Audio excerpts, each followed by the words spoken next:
Ghost stories from a seer. Spirit stories. The unwanted woman. Woo! I was 3 years old when I very first started seeing spirit energy around me. In fact, my parents have documented evidence and recordings of me talking to spirit. Here's 3-year-old Kimo in Hawaii. My parents have a recording of me talking to an energy that I called Polly Angel. Now, she wasn't an angel, and her name was Pauline, but I called her Polly for short. They thought I just had a very vivid imagination, but I remember everything. I called her Angel because she was white and had blonde hair, and that was the only representation of what I thought an angel looked like. Hello, representation matters. In this recording, I'm saying, well, her eyes are blinking and blinking and blinking, and she's red and she's green and she's blue. What 3-year-old Kimo wasn't able to articulate was that she was crying, and she was always crying.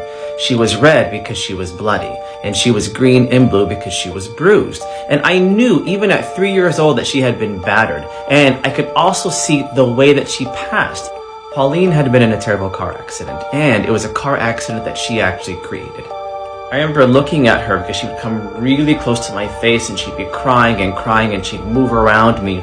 And I could tell, even at 3 years old, that she was going through some kind of depression. I didn't know how to articulate that was depression, but I could see that something was going on for her.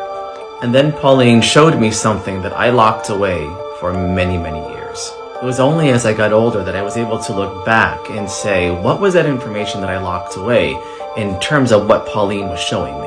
She was so depressed, she was battered and she was bruised. It was a really, really hard relationship for her to be in with her husband. And in a moment like that, she says, I'm going to wreck my car because I do not want to be living through this anymore. I wasn't afraid as a little kid. In fact, I hadn't learned that I was supposed to be afraid, so I just wasn't. But Pauline would follow me everywhere, and she would always cry, and she was always wailing. In fact, there was a staircase that I had to climb up because my bedroom was downstairs and my parents were upstairs.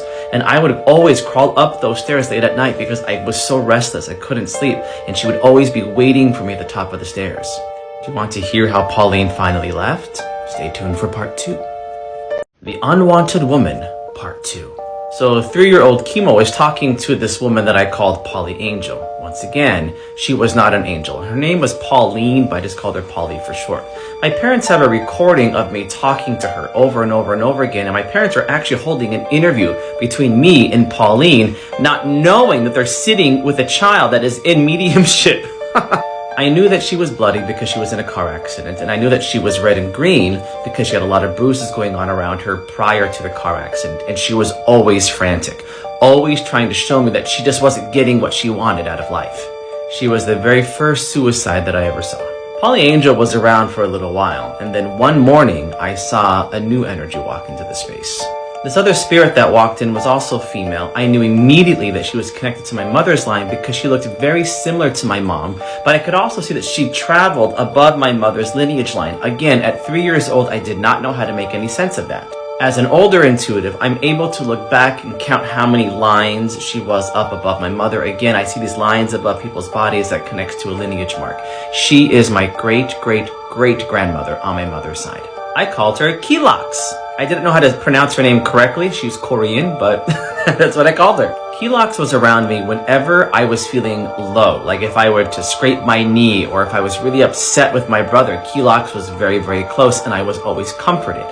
One day, Polly Angel got really close to me, and she was crying and crying just like she always did. But for some reason, this day, I was very bothered by the whole entire experience. And in that moment, that emotion that I was feeling brought in Kilox, my mother's great-great-grandmother. And I watched Kilox come in, move in and around to the front of Polly Angel, turn around, and Polly Angel left.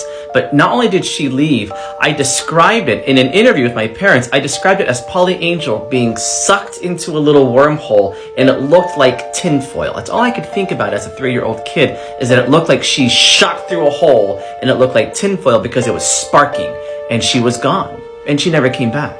And then Kilox, my great-great-great-grandmother, was the dominant spirit that I saw for a very long time. What did I learn about that? Well, I learned that our guardians and our guides change, contingent on what we need as we grow through life. Do you have a spirit energy that's bothering you and pestering you?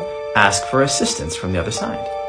Now I can look back at Polly Angel with compassion. Nothing to be afraid of.